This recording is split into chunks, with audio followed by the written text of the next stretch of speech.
Morocco की एक ऐसी कोस्टल सिटी जिसके बीचेस को मेडिटेरेनियन का हिडन जेम्स कहा जाता है, और वहाँ पहुँचने के लिए हमने तय किया 10 घंटे का सफ़र। एक ऐसा शहर जो अपने क्रिस्टल क्लियर ब्लू वाटर्स और ब्रेथ टेकिंग कोस्टल व्यूज़ के लिए मशहूर है। एक शहर जो देश के सबसे खूबसूरत कोस्टल रीजन में से एक होने के बावजूद माराकेश, काज़ाब्लांका या तांजे जितना मशहूर नहीं है। यहाँ के ओशियन का नीला पानी, अनटच्ड बीचेस और पहाड़ों के आकर्षक नज़ारों को छुपाए हुए आज भी ये शहर अपनी असली पहचान के साथ महफूज है। और इसी खूबसूरती के पीछे छुपे राज को जानने, उन नज़ारों को देखने और एक ऐसे एहसास को जीने के लिए जो लफ्ज़ों से परे है, हम निकल पड़े एक खास सफ़र पर। एक ऐसा सफ़र जहाँ मंजिल से ज़्यादा खूबसूरत उस तक पहुँचने का एहसास है, और उस एहसास का नाम है अल होसैमा।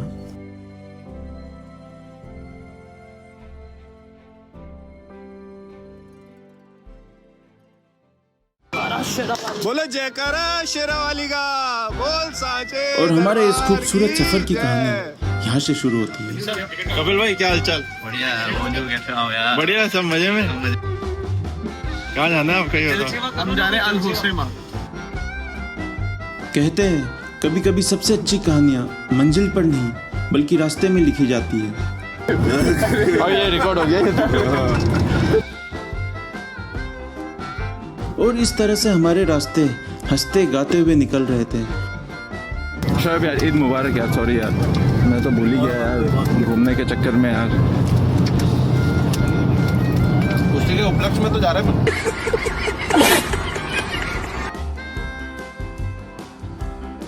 इन हंसी मजाक के बीच हमें लगा कि सफर आसान होगा, लेकिन A few moments later.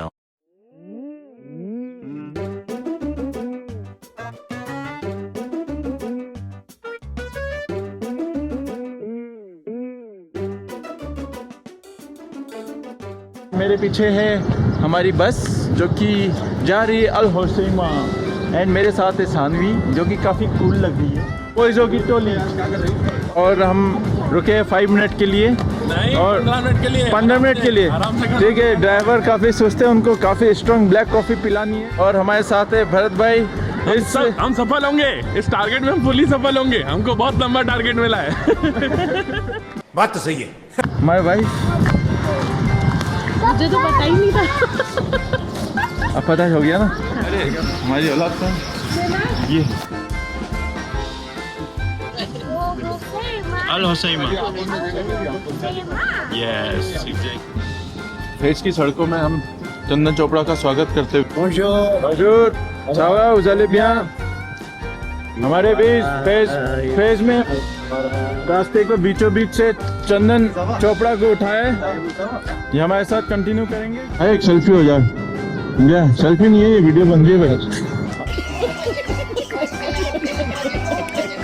चलो वेलकम भाई, वेलकम वेलकम वेलकम।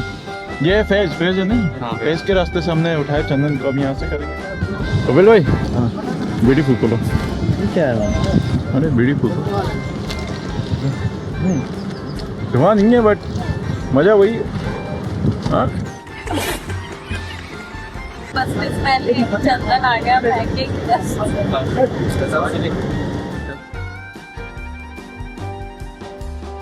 9 घंटे के बाद सबकी हालत ख़राब हो चुकी थी, पर हमारी मंजिल हमारे सामने थी।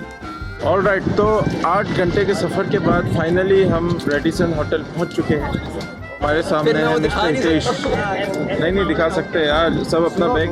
राज भाई कैसा लग रहा है रेडिसन आके? हेक्टिक बट अच्छा लग रहा है। गुड व्यूज अच्छे। गुड। पवन, विवेक, एवरीवन, बुरान, yes we are very happy. कहते हैं मंजिल का सफर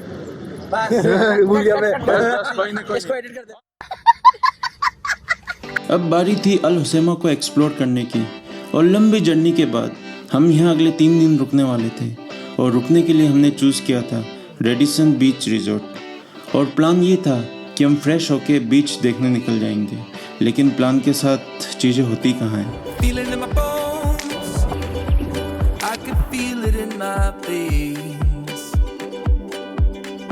और बात सही भी है कि प्लान के अकॉर्डिंग अगर चीज़ें हुई तो फिर सफ़र में मज़ा ही क्या रह जाता है।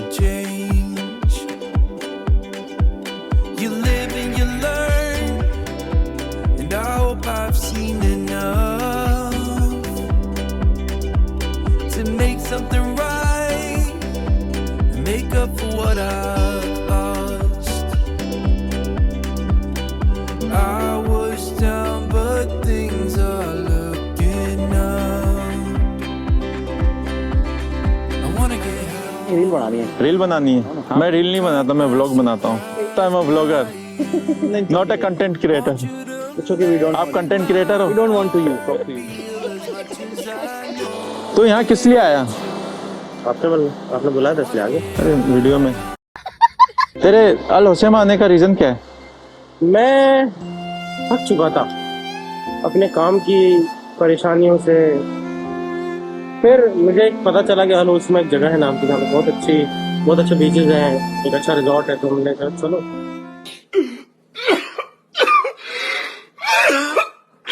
Wanna get high on, caught by surprise by you. Want you to make my heart feel as much as I know it's true.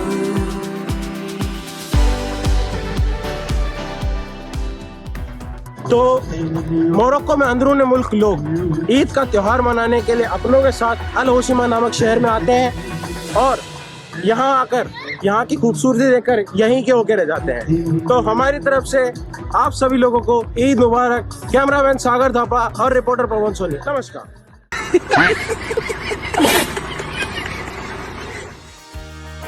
दिन में तो ये रिजॉर्ट एकदम शांत और सुकून भरा लगता है, लेकिन जैसे ही शाम ढलती है इसका पूरा माहौल बदल जाता है। जगमगाती रोशनियों के साथ ये जगह और भी ज़्यादा खूबसूरत और दिलकश नज़र आने लगती है।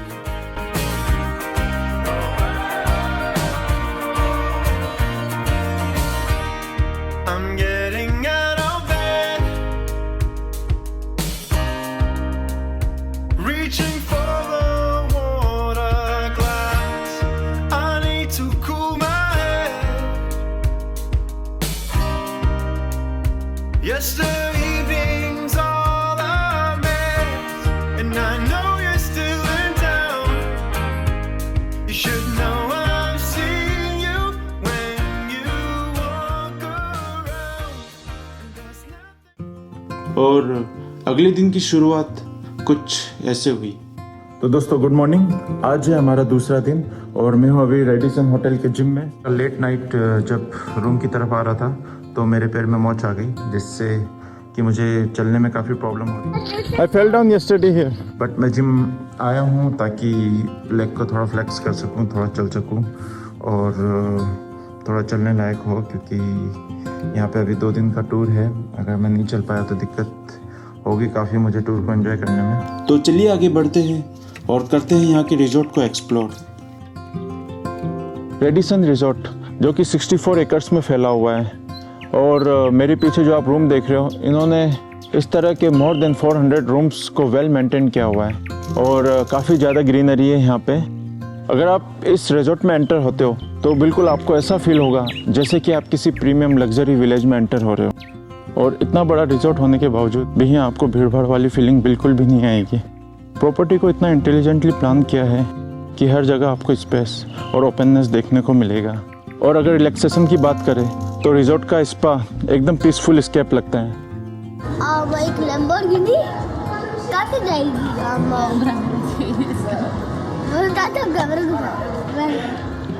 Close to violet on a Sunday, nearly made it into one, but I know all the ordinary. और मुझे लगता है कि अल हुसैमा की जो सबसे बड़ी स्ट्रेंथ है वो ये है कि ये अभी भी रिलेटिवली लेस एक्सप्लोर्ड है। बहुत सारे इंटरनेशनल टूरिस्ट मोरक्को आते तो है, लेकिन उनमें से काफ़ी लोग यहाँ पहुँच नहीं पाते। काफ़ी लोग तांजे, माराकेश और काज़ाब्लांका घूमकर वहीं से वापस लौट जाते हैं। इस वजह से जो है अल हुसैमा की ऑथेंटिसिटी भी मेंटेन है। और सच कहूँ तो अगर आप मोरक्को आने का प्लान बना रहे हो और कुछ डिफरेंट देखना चाहते हो तो अल हुसैमा को डेफिनेटली लिस्ट में ऐड करना चाहिए। ये सिर्फ बीचेस की वजह से स्पेशल नहीं है, बल्कि इसके कल्चर, इसका नेचर, माउंटेन्स और पीसफुल लाइफ स्टाइल की वजह से भी ये काफ़ी लोगों को पसंद आता है। Long for what's to come. keep forgetting how to make it known before it's already gone. Looking back as soon as how you know. नमस्कार दोस्तों, आज है अल होशैमा में हमारा तीसरा दिन और अभी मॉर्निंग के 8 बजे है। मैं बीच साइड में आया हुआ हूँ, बट मैंने एक चीज़ नोट की है कि अभी मॉर्निंग के 8 बजे है और मेरे बैक साइड में आप देख सकते हो कि सन काफ़ी ऊपर तक आ चुका है। मोरक्को में समर दिन काफ़ी लंबा लगता है। इसके पीछे का रीज़न ये है कि जो हमारी पृथ्वी है वो टिल्टेड है अप्रोक्सीमेटली 23.5 डिग्री पर, और समर के टाइम जो हमारा नॉर्थर्न हेमिस्फेयर है जिसमें अपना मोरक्को भी आता है वो सन की तरफ टिल्ट हो जाता है, जिस कारण से हमें जो है सनराइज़ अप्रोक्सीमेटली 5:30 to 6 AM देखने को मिलता है, और वहीं सनसेट होते होते 8 से 8:30 कभी कभी 9 भी बज जाते हैं। अल होशैमा मोरक्को के नॉर्थ के मेडिटेरियन कोस्ट पर बसी हुई एक बहुत ही ब्यूटीफुल सिटी है। इस जगह की सबसे खास बात यह है कि यहाँ का नेचर बहुत ही रॉ और अनटच्ड फील होता है। यहाँ आकर बिल्कुल भी ऐसा नहीं लगेगा कि आप किसी ओवर क्राउडेड या ओवर कमर्शियल टूरिस्ट डेस्टिनेशन में हो। सब कुछ आपको काफ़ी रिलैक्स्ड और पीसफुल सा लगेगा। और यहीं अगर आप इस सिटी को ध्यान से देखो तो यहाँ स्पेनिश इन्फ्लुएंस भी काफ़ी ज़्यादा नज़र आता है। इसका रीज़न ये है कि हिस्ट्री में ये एरिया स्पेनिश कंट्रोल में रहा था, इसलिए यहाँ का आर्किटेक्चर, कल्चर और कुछ लोकल हैबिट्स में भी आपको स्पेनिश टच मिल जाएगा। कई लोग स्पेनिश भी बोल लेते हैं, जो मोरक्को के दूसरे रीजन से इसे थोड़ा अलग बनाता है। और अगर बात की जाए यहाँ के लोगों की, तो यहाँ के लोकल लोग जो है वो रिफ रीजन से बिलोंग करते हैं और अपनी बर्बर आइडेंटिटी पर काफ़ी प्राउड भी फील करते हैं। मोरक्को एक बहुत ही डाइवर्स कंट्री है और अल होशैमा उस डाइवर्सिटी का एक बहुत इंटरेस्टिंग एग्जाम्पल है। और अगर आप यहाँ के लोकल कैफ़ेज़ या मार्केट में थोड़ा सा भी टाइम स्पेंड करो तो आपको यहाँ की यूनिक कल्चर का एक्सपीरियंस भी मिल जाएगा। अल होशैमा की एक चीज़ जो कि मुझे काफ़ी पसंद आई वो है यहाँ की शांति और यहाँ का सुकून। आजकल हम जब भी किसी टूरिस्ट डेस्टिनेशन पर जाते हैं तो वहाँ हमें भीड़, ट्रैफिक और रश देखने को मिलता है, लेकिन यहाँ आकर बिल्कुल ही अलग फील होता है। यहाँ आकर ऐसा लगता है जैसे ज़िंदगी थोड़ी धीमी हो गई है, और शायद यही वजह है कि ये इस जगह को इतनी खूबसूरत बनाती है। और सबसे अच्छी बात यहाँ की ये है कि यह ओवर क्राउडेड नहीं है।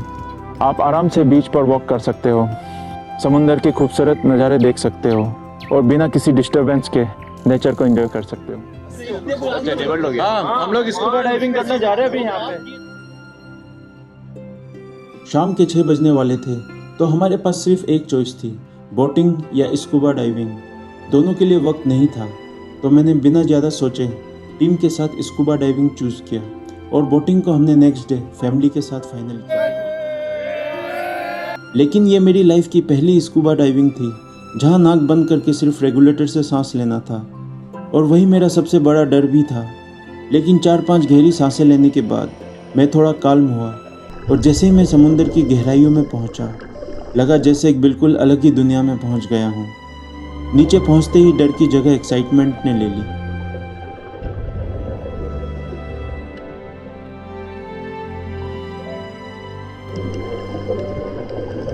यहीं मैं कुछ एक्शन पोजेस दिए, अंडर वाटर फोटोज़ और वीडियोस भी बनाए, ताकि ज़िंदगी के इस पहले स्कूबा डाइविंग एक्सपीरियंस को एज ए मेमोरी संभाल के रख सकें।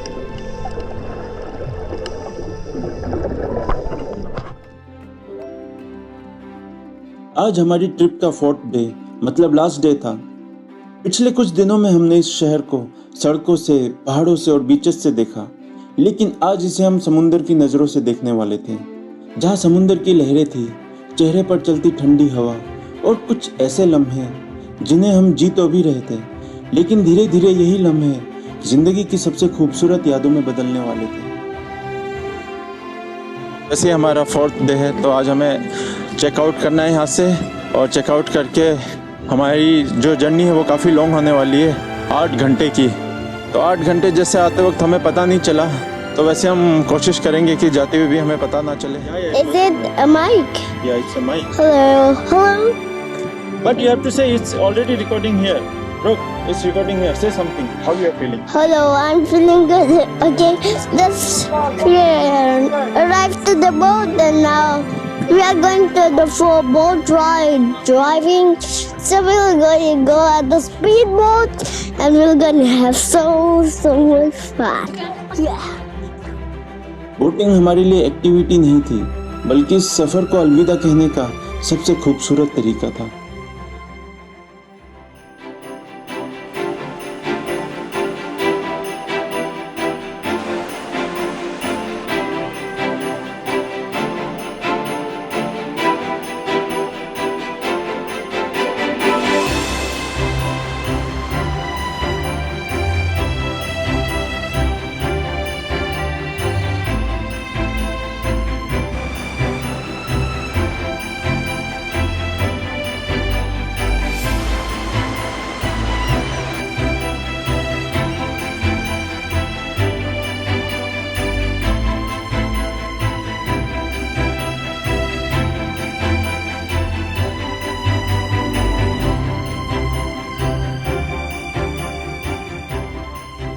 और सफ़र की सबसे अच्छी बात यही होती है कि हमें सिर्फ नई जगह से नहीं बल्कि खुद से मिलाती है।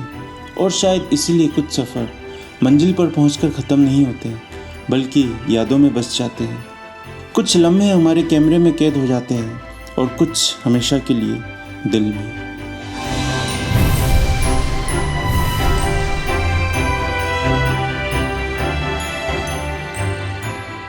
और 1 आवर की बोट राइडिंग करने के बाद हम उतर चुके हैं यहाँ पे, और उतरने के बाद भी ऐसा लग रहा है कि पूरी बॉडी शेक हो रही है, but it was very amazing and हमने बहुत एंजॉय किया।